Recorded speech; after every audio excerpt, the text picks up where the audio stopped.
She stood in the middle of the marching lane with her arms folded, and a smile that told me she had never once in her life been told no. I was 12 paces out, leading the relief column up the processional toward the south gate, and the woman did not so much as glance at the boots coming toward her. She had decided we would stop. She had decided the world would bend at her shoulder the way it always had, and she planted herself on the painted line as if standing there were a kind of victory. I am going to tell you exactly what went through my mind in those 12 paces, because behind this face nothing shows and people think nothing is happening. They are wrong. A great deal was happening. I had a column of 8 men at my back, rifles shouldered, the morning sun catching the brass, and one civilian directly in the path we are sworn never to leave. There is a rule older than any of us. The guard does not break formation, does not swerve, does not stop for a person who chooses to stand in the lane. The lane is not a sidewalk. It is marked in white paint precisely so that no one ever needs to wonder. And she was standing on the paint, filming herself, waiting for me to flinch. I did not flinch. That is the whole of my trade. But I want you to understand that holding a line is not the same as doing nothing. 11 paces now. Her phone was up.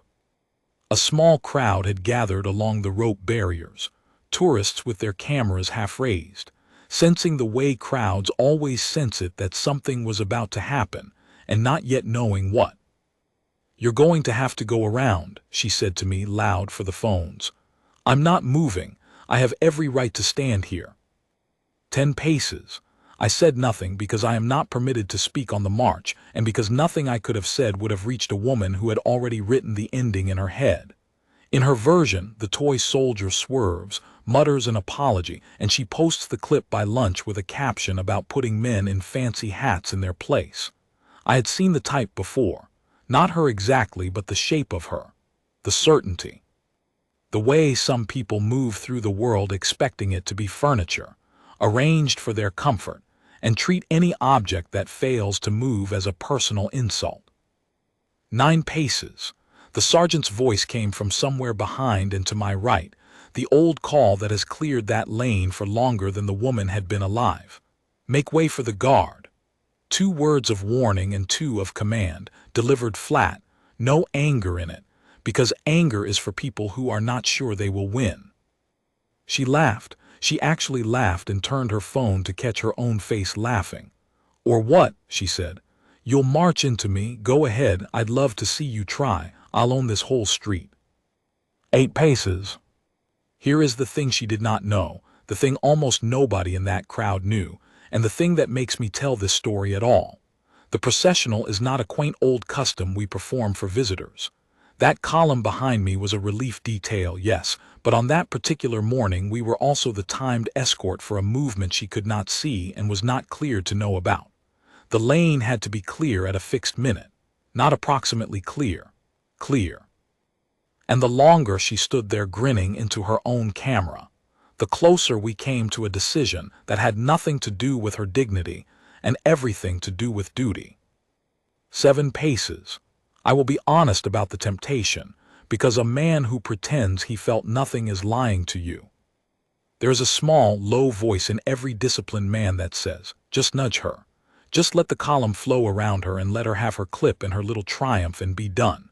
It would have been easy. It would have been wrong. The lane stays clear because the day it stops staying clear for the people who think the rules are decorations, it stops being a lane at all, and then it stops protecting the very people who mock it.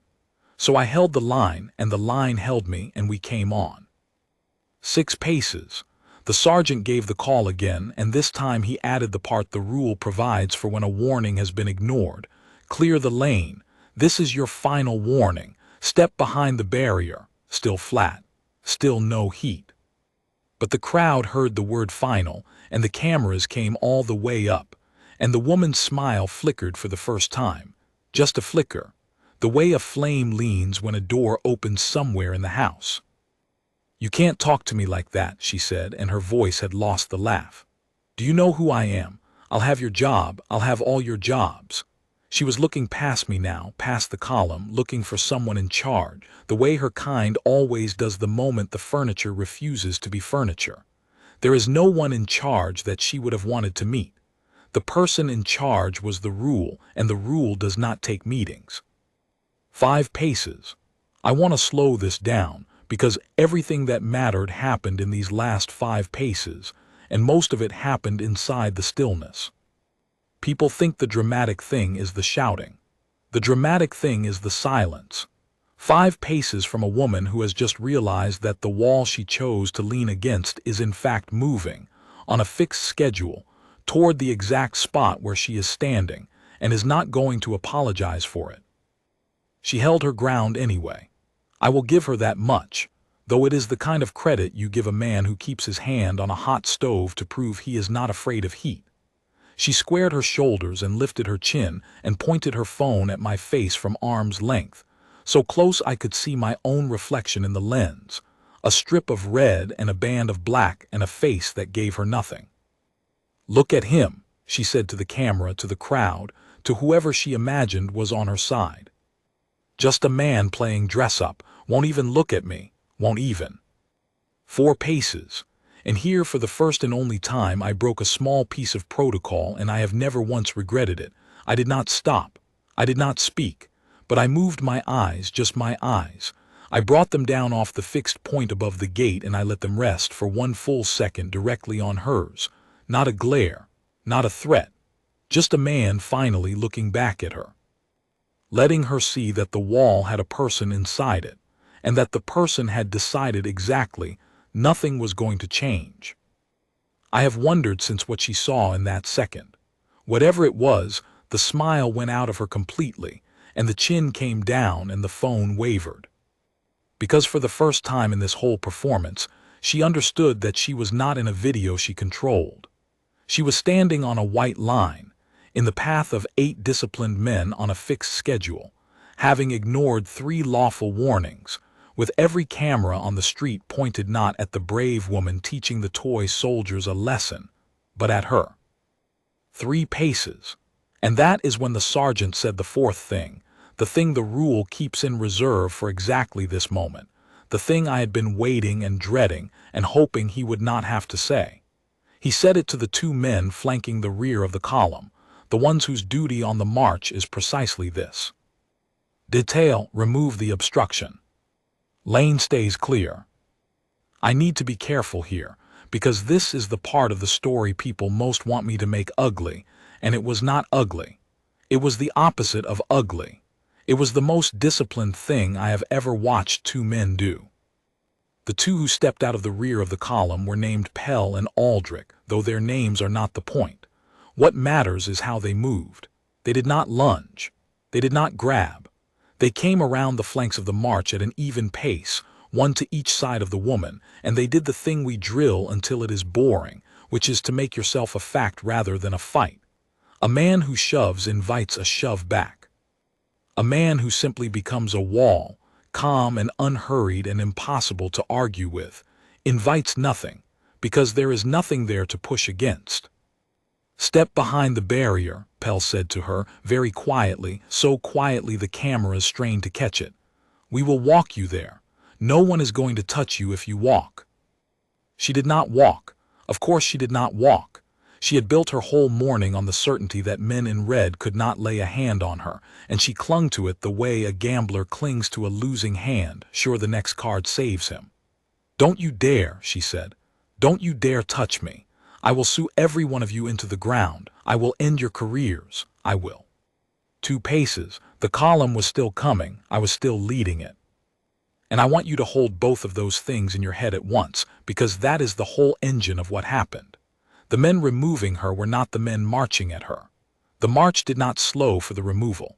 The schedule did not care that a woman was finally, 3 full warnings too late, learning that the rules were real. The lane had to be clear at the minute, and so the lane was being cleared on either side of me while I came straight on. Pell and Aldrich took her then. Not roughly. They each took one of her arms above the elbow, the trained hold, the one that controls without bruising, the one we are taught precisely so that a moment like this never becomes the thing she so badly wanted it to become. And they walked her back off the white line, off the paint, toward the rope barrier and the crowd, at the same even pace they would use to walk an old man out of the rain. She fought it the way a child fights a coat. She twisted, she dug in her heels, she shrieked for the cameras that she was being assaulted, that it was on video, that we would all pay. And here is the thing the cameras showed, the thing that turned the whole morning against her in a single afternoon. She was not being assaulted. She was being removed slowly, gently, lawfully, by two men whose faces showed nothing but patience, from a place she had been told 3 times to leave. Every frame of it said the same thing. The wall was patient, the woman was not. 1 pace. I crossed the white line where she had been standing. The line was clear. The schedule held. And behind me I heard the rope barrier creak as they set her down on the far side of it, into the crowd, where she belonged, where she had always been free to stand and film and laugh as much as she liked. That should have been the end of it. For the march it was. The column flowed up the processional, brass flashing, boots in time, and the gap where a woman had tried to stop the world closed behind us as if it had never been. We reached the south gate at the minute. The movement we were timed to cover passed through clean, unseen, exactly as it was meant to, and not one person in that crowd ever knew what they had nearly fouled with a phone and a grin. That is the part I am proudest of. Not the removal. The fact that the thing we were actually protecting was never even glimpsed, because the lane stayed clear, because 3 men held a line against one person's certainty that the line did not apply to her. But the march was only the surface of it. Underneath, the story had just begun, and it ran in a direction the woman could not have imagined when she planted her heels on the paint. She had her clip. That was the irony of it, the thing she did not understand even then. She had been filming the whole time, and so had 40 other people, and she went home and she did exactly what I knew she would do. She cut her video down to the parts that flattered her, the part where she stood bravely in the lane, the part where the big man in the silly hat refused to look at her, the part where 2 of them dragged her away, and she posted it that afternoon with a caption about brutality and dress-up soldiers, and how she would be pressing charges.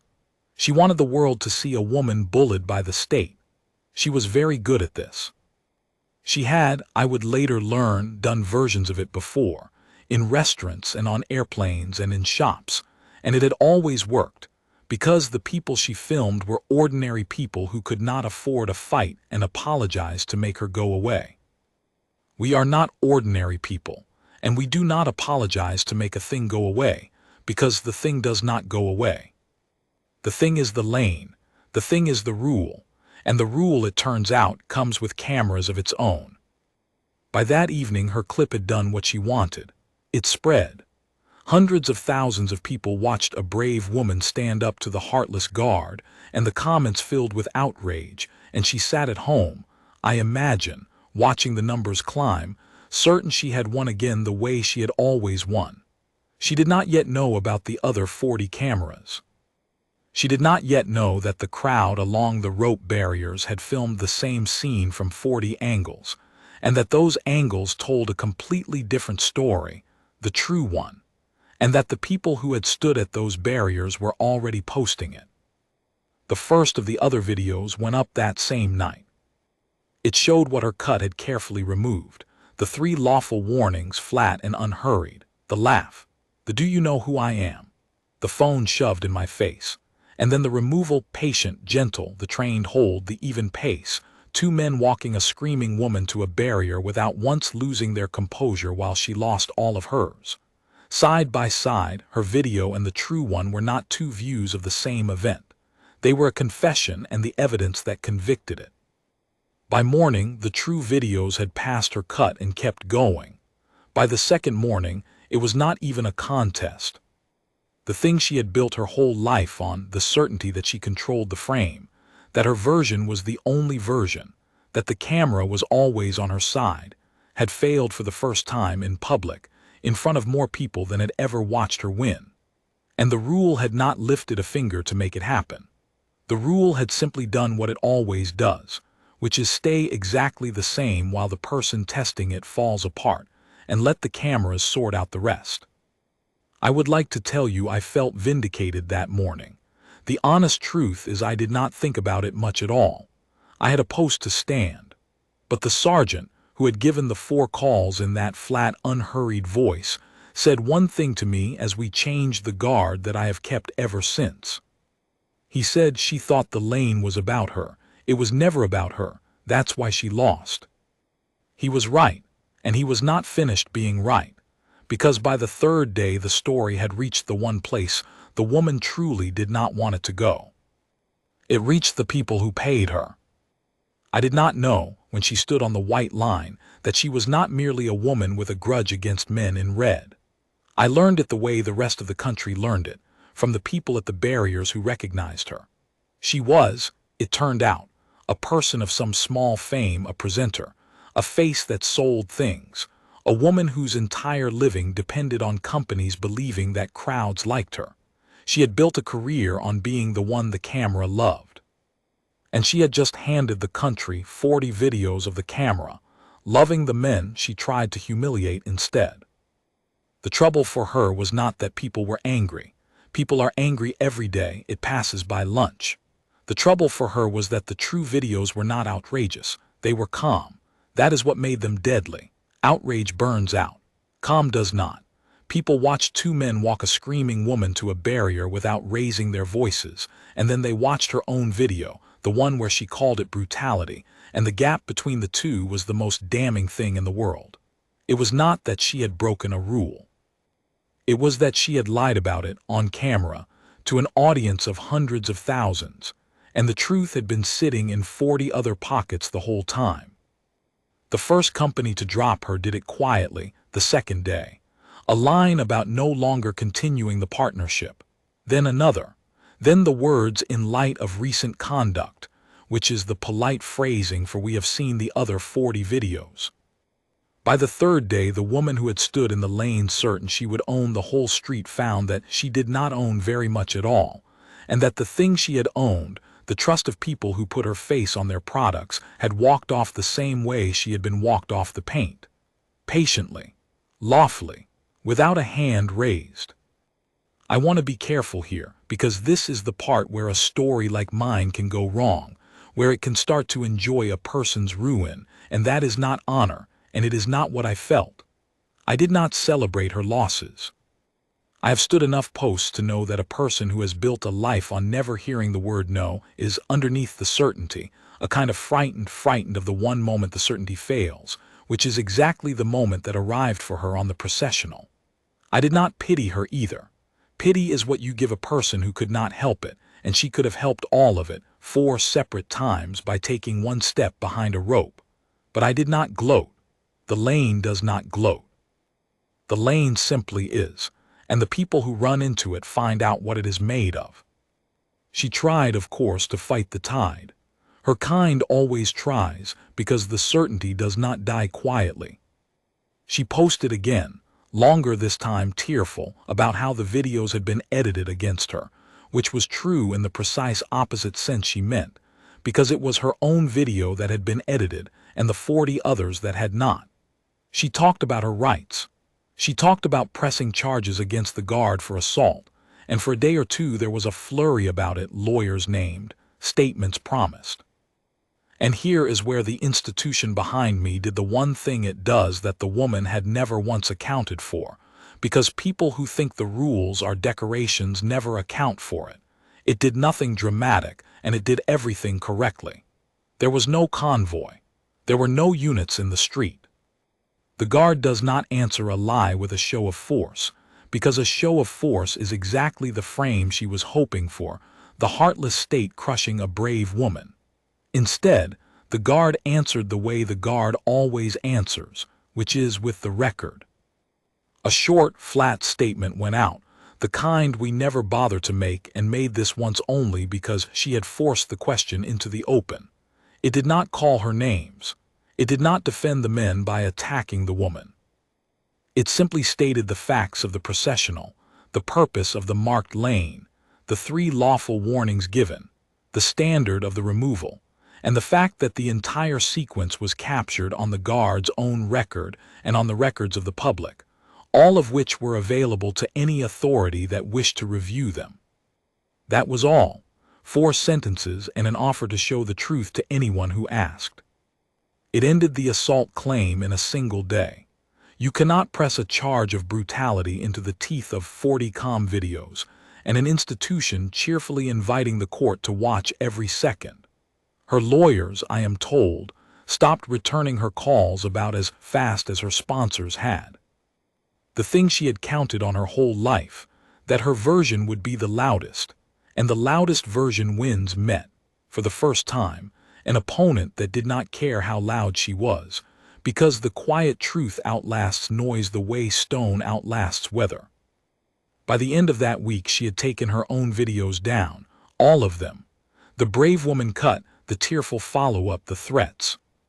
They simply vanished, which on its own is a kind of confession, the kind everyone reads correctly.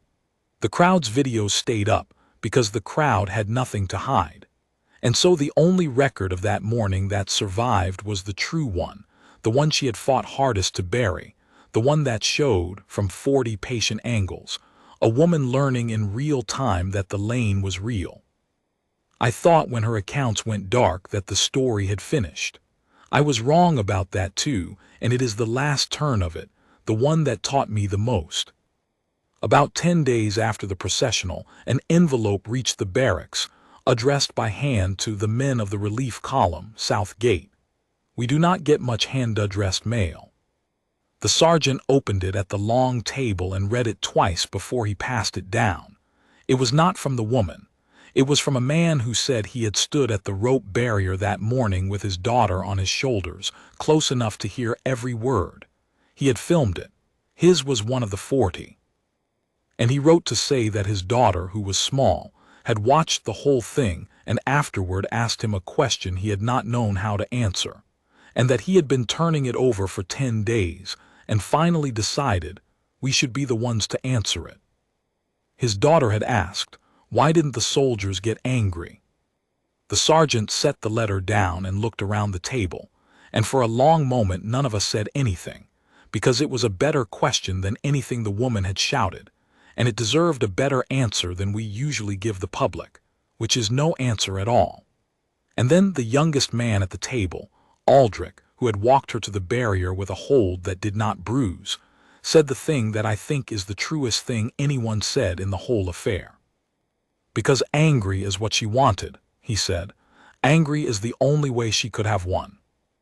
I have carried that sentence with me ever since, and I think it is the whole truth of my trade, the thing the bearskin and the brass and the white gloves are all secretly about. People look at us and see a man forbidden to react, and they pity us a little, or they mock us, or they try, like the woman, to break the rule for sport. What they do not see is that the not reacting is not weakness, and it is not even endurance. It is a weapon. It is the only weapon that wins against a person whose entire power comes from provoking a reaction. Take away the reaction, and you take away everything she had.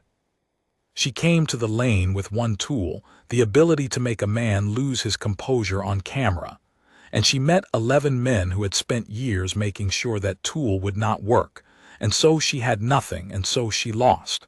Not because we were cruel, because we were calm.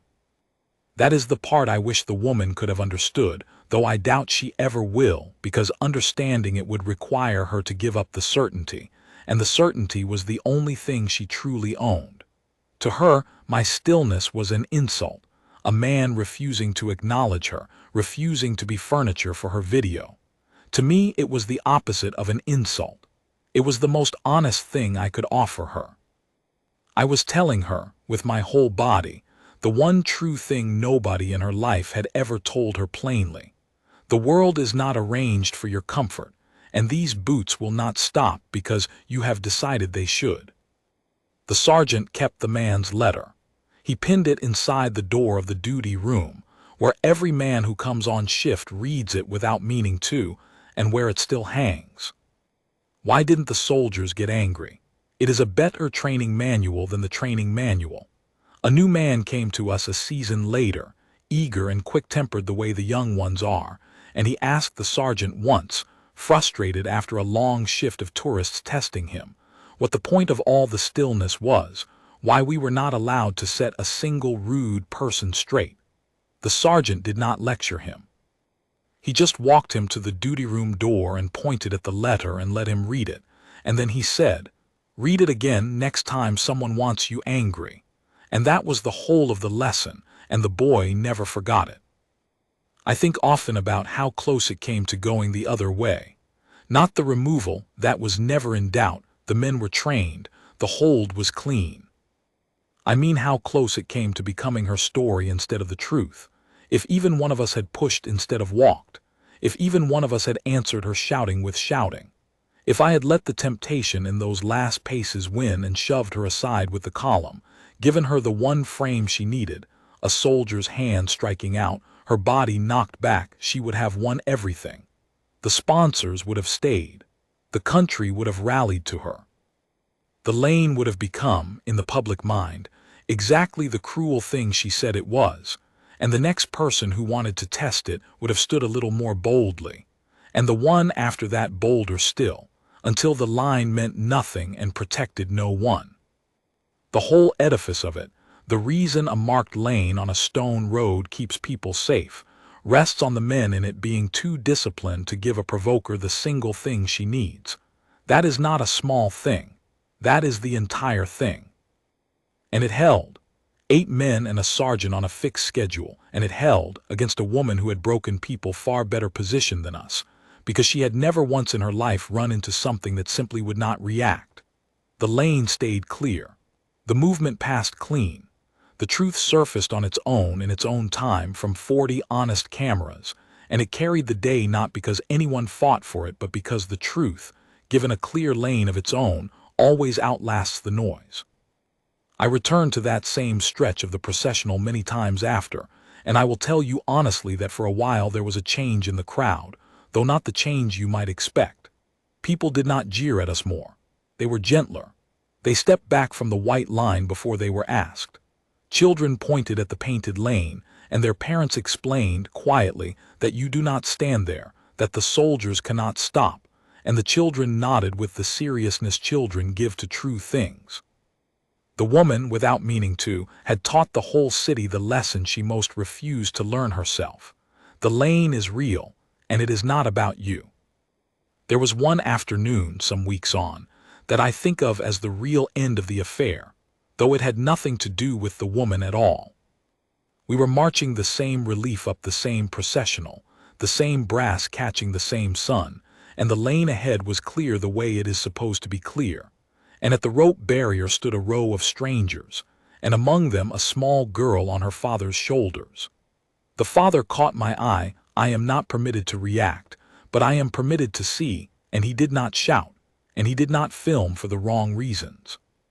He simply lifted his hand from his daughter's ankle and held it flat over his heart, the old gesture, the respectful one, and he held it there as we passed.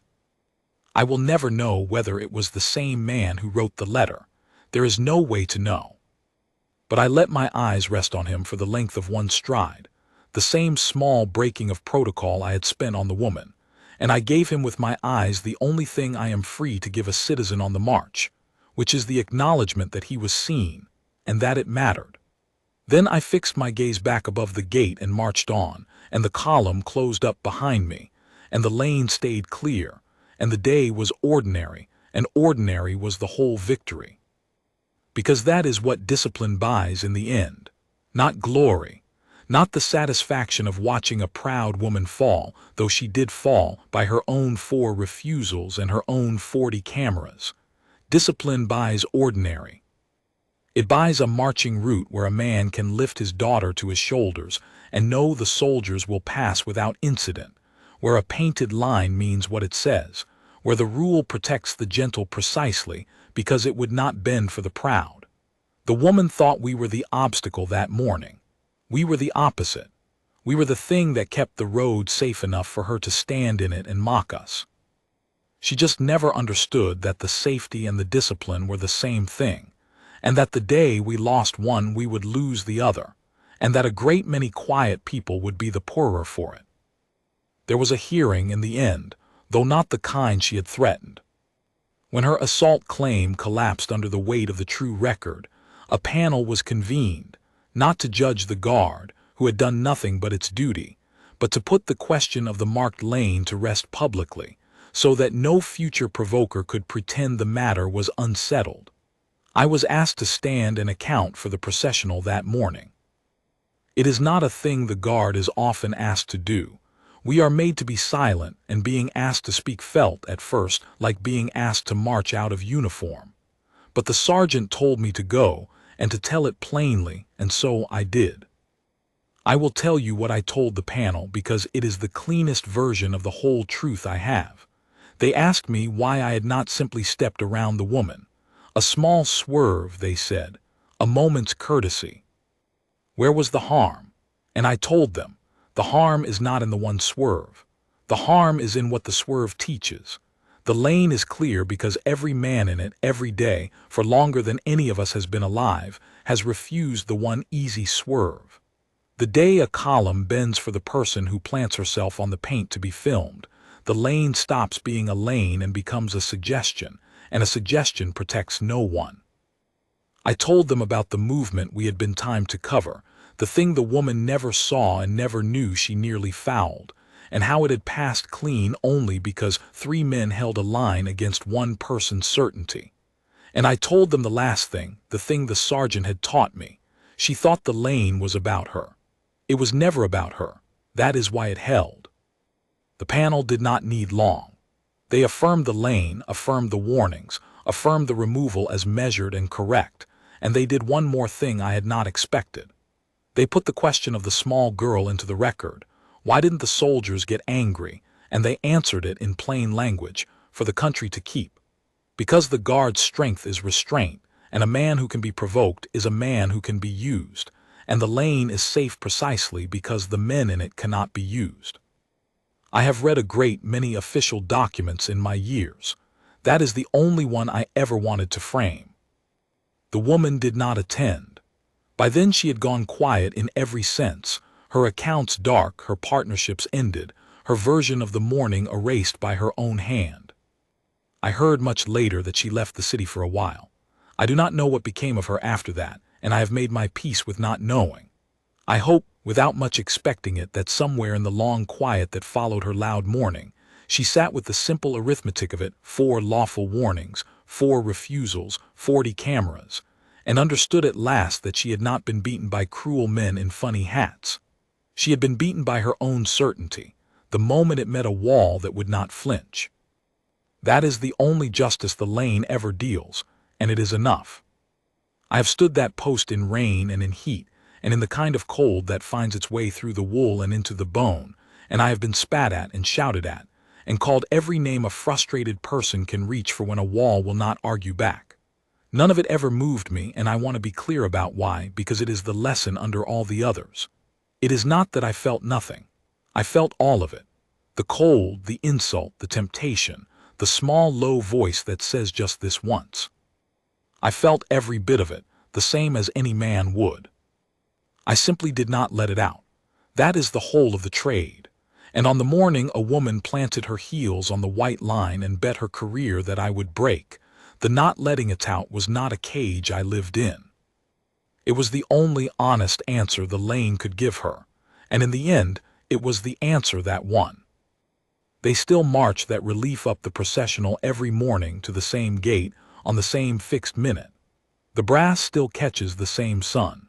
The white line is still painted fresh each season, bright against the old stone, and the people still step back from it before they are asked, and the children still nod when their parents explain that the soldiers cannot stop. I am older now, and I have handed my post to younger men, and I have watched them learn the trade the slow way, the only way it can be learned, by holding a line on a long cold morning when every instinct says to bend, and discovering that the holding is not a cage but a kind of freedom, the freedom of a man who cannot be moved because he has already decided what he will not move for. And on the days I walk that road as an ordinary citizen now, in an ordinary coat, I stop at the rope barrier with the rest, and I watch the column come up the lane, and I step back from the white line before I am asked, the same as everyone. The boots come on, even and unhurried, brass flashing, eyes fixed above the gate. They do not swerve. They do not stop. They make way for no one, and in doing so they keep the way clear for everyone, which is the whole quiet point of them and always was. Make way for the guard, the sergeant said that morning, and the city learned the hard way, through one proud woman and 40 honest cameras, exactly what those 4 words have always meant. Not get out of his way. Stand aside and let the thing that protects you pass. I make way for it gladly now. I always did. I just used to be the one you made way for. And of all the posts I have stood and all the mornings I have held that line, the one I am proudest of is the simplest. The morning we did not get angry and won.